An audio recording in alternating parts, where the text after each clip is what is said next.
Olá a todos, eu sou o Luiz Gabriel e nós vamos dar continuidade à nossa disciplina de comportamento organizacional.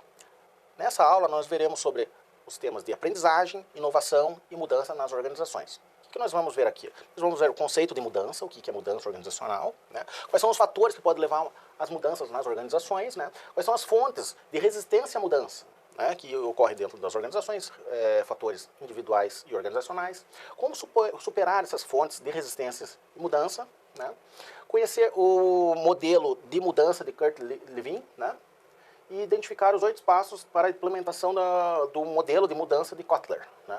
Também conhecer, né, as implicações do processo de mudança organizacional, o que isso impacta dentro do comportamento organizacional. Pois bem, o que é mudança? Bom, mudança é um termo muito amplo. Né? A gente pode pensar em mudança de casa, mudança de vários fatores. Né? Mas aqui a gente está levando em conta a mudança organizacional que é planejada. Né? É algo que é já feita com um propósito. Né? Então a gente pode falar que mudança organizacional é uma alteração significativa, ou seja, que muda mesmo, né? É articulada, não é só de uma parte da organização, né? De várias partes. Planejada, né? Ou seja, ela foi planejada, né? Deliberada, que a pessoa chama, né? E operacionalizada por pessoal interno ou externo à organização, parte de dentro ou de fora, né? Que tem apoio e supervisão da administração superior, ou seja, a gerência, né? E atinja de uma forma integrada os componentes de comportamento das pessoas, estrutural, ou seja, a estrutura da organização, questões tecnológicas e estratégicas também. Ou seja, a mudança é algo que é deliberada, ela é planejada, que vise mudar várias questões estruturais dentro da organização. Né? Então, são atividades intencionais, né? São proativas, são direcionadas, né, para o alcance, claro, das metas e dos objetivos da organização. Né? Então, qualquer transformação na natureza, né, de uma estrutura, de uma organização, na estratégia, na cultura, questões tecnológicas, enfim, de qualquer componentes que gerem impacto, né, em partes ou no conjunto geral de uma organização. Então essa é a mudança deliberada que a gente vai tratar aqui nesse capítulo. O que vai estimular uma mudança nas organizações? Né? Pode ser vários fatores, né? Pode ser uma mudança nas forças de trabalho, né? Pode ser que a cultura de uma organização ela faça que isso impacte na mudança, pode ser uma cultura geral que muda, a cultura de um país, pode ser que entrem pessoas para trabalhar lá com outras maneiras de pensar, né? Enfim, então uma mudança nas pessoas pode ser um fato de mudança, né? A tecnologia pode impactar numa mudança organizacional, né? Se você trabalha, por exemplo, com uma organização que leva em conta a questão do software, a questão tecnológica, enfim, a tecnologia pode mudar, né? Choques econômicos, né? Podem mudar também, taxa de juros altas, enfim, se você trabalha com importação. Exportação também pode ser uma fonte de mudança. Eu coloquei aqui a própria greve de caminhoneiros, né? Ela pode ser uma questão econômica que gere mudança dentro da organização, por exemplo, mudança na parte logística, na parte de distribuição, enfim, né? Questão do dólar. Então tem várias questões, né, econômicas que impactam. A questão da competição, né, pode impactar numa organização, né? E aí entra a questão também e até da tecnologia junto com a competição. Eu coloquei, por exemplo, novos modelos de negócio como Uber, Airbnb, Uber Eats, né? Que também vão impactar mudanças, né? Fusões, enfim. Pode ser tendências sociais que impactem, né? As próprias redes sociais, enfim. E a própria política internacional ela pode levar em conta para mudar uma determinada organização, enfim, né? Por exemplo, pus aqui uma crise na Venezuela, né? O mercado chinês, né? Dificuldade ou facilidade de importação. Então tudo isso leva em conta para uma organização decidir ou não para mudar. Tá? Enfim. Só que também existem resistências a essas mudanças, ou seja, uma organização ela tende, né, a não ter, a resistir mudanças. Né? É uma coisa natural. Que não é uma coisa totalmente ruim. Né? Se uma organização ela mudar sempre, ela não vai ter uma certa estabilidade, ela não vai ter uma cultura, né? Ela não vai ter um jeito dela. Então, de certa forma, ela tem que também preservar o que ela é. E a resistência à mudança não é algo totalmente ruim. Né? Mas também, às vezes, é necessário mudar. Então, a mudança ela vai ter alguns pontos, a resistência à mudança vai ter alguns pontos negativos, né? Que, às vezes, o método que se utiliza dentro de uma organização é um método ultrapassado, né? Então, isso pede uma mudança. Né? Então, a resistência a essa mudança pode ser algo prejudicial à organização. Né? Pode ser essa resistência algo implícita, né? Que não se fala, assim, ela simplesmente não muda. Ou algo aberta e imediata, ou seja, não, nós não vamos mudar, né? E as pessoas reclamam, né? Enfim, há uma resistência, inclusive, das pessoas dentro do processo de mudança. Por exemplo, as pessoas podem se rebelar dentro de um processo de mudança organizacional. Porque a resistência à mudança, ela não envolve só a organização, mas também as pessoas. Então, uma fonte de resistência à mudança são os indivíduos, né? E isso é devido a vários fatores, como, por exemplo, o hábito. As pessoas têm um hábito lá, então elas vão querer manter aquele hábito, né? Uma resistência individual. Pode ser também a questão econômica. Uma mudança numa organização pode ser vista com algo que impacta economicamente para as pessoas. Então, o que isso vai impactar no meu salário? O que isso pode impactar, né, nas minhas comissões, enfim. Então, pode ter essa questão. Questão de segurança na própria manutenção do emprego. Também pode ser isso daí. O processo seletivo de informações, ou seja, o que eu sei dessa mudança, o que não é falado, né? Então, essa desconfiança, inclusive pela questão de medo do desconhecido, que é normal do ser humano. Então, um processo de mudança vai ser sempre visto como uma coisa nova e é uma tendência das pessoas a não assimilarem totalmente isso e terem essa resistência. Mas as próprias organizações podem ter essa resistência, né? Essa pode ser vista como um foco limitado de mudança, ou seja, a mudança ela pode ser vista como algo não estrutural, mas algo só pontual, né? Pode ser que o grupo, né, ele não mude, né? Pode ser uma tendência que setores de determinada organização eles têm dificuldade de aceitar tal mudança, né? Mudança estrutural, enfim, né?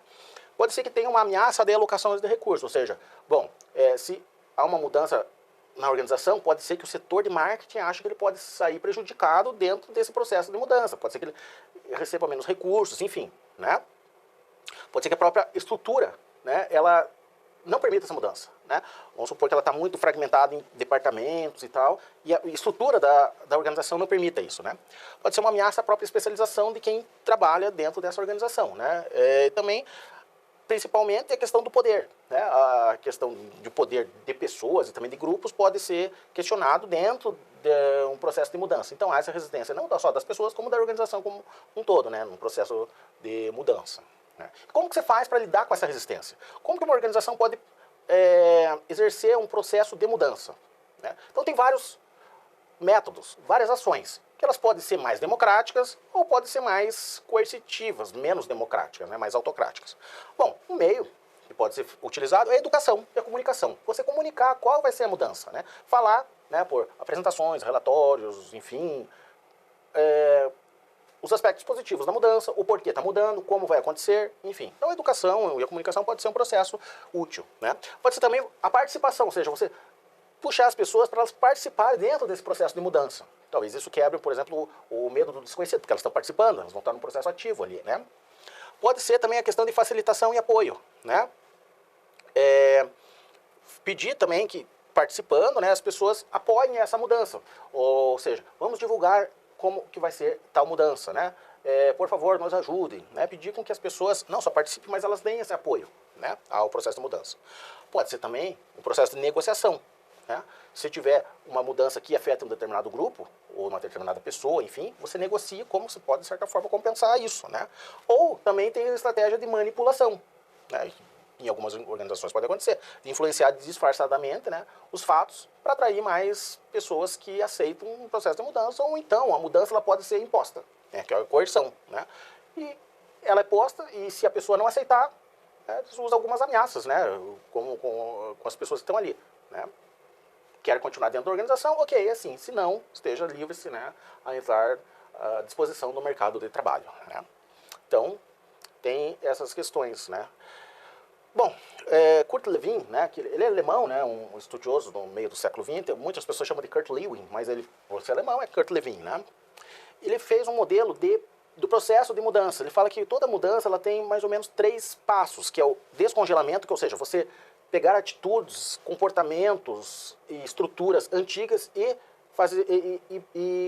desativá-las, assim, né? Que é a ideia de descongelar, ou seja, parar com aquilo que já está implementado, institucionalizado.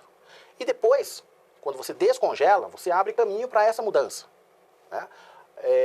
Por exemplo, normas que já estão postas, né? Você tira elas, né? Daí você faz essa mudança e depois você recongela, ou seja, dentro do novo padrão, né, que é posto numa organização ou em qualquer grupo social, você dá elementos, né, legais, enfim, normativos, que fazem com que aquilo continue e perdure ao longo do tempo. Ou seja, toda mudança ela passa pelo descongelamento, que é mudar o que já está, né? A mudança, que é substituir aquilo que já está por outras práticas, né? Outros procedimentos, e recongelar, ou seja, fazer com que as novas práticas elas sejam, que elas perdurem por um certo tempo, né? Kotler ele fala que um processo de mudança ele exige alguns passos. Que são esses passos aqui?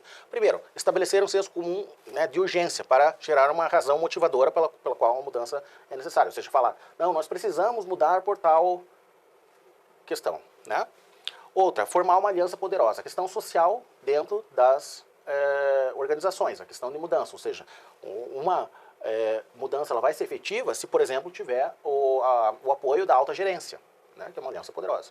Cria uma visão para a mudança, né? Você criar uma visão, um motivo, né, compartilhado por aquele processo de mudança. Investir na comunicação, né, comunicar as pessoas do processo de mudança. E empoderar toda a sua base, ou seja, as pessoas que vão fazer essa mudança, elas têm que ter uma certa autonomia, né, para que isso ocorra, né. Criar algumas metas de curto prazo, para que o processo de mudança realmente ocorra. Não diminuir o ritmo, né, continuar sempre com essa mudança, né, e fazer com que esse processo de mudança, ele tome parte de uma cultura organizacional como um todo.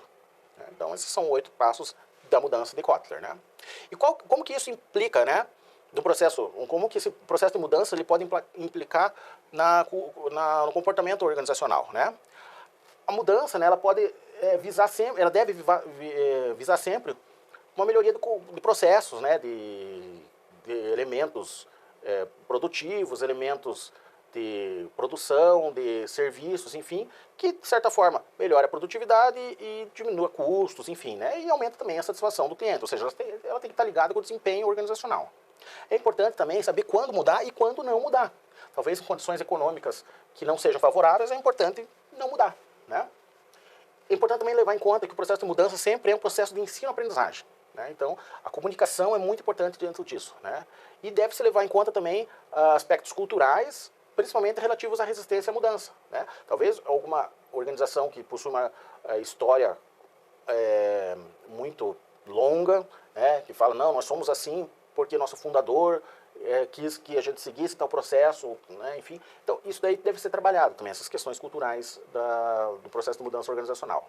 Enfim, é importante que a gente entenda esse processo de mudança, né?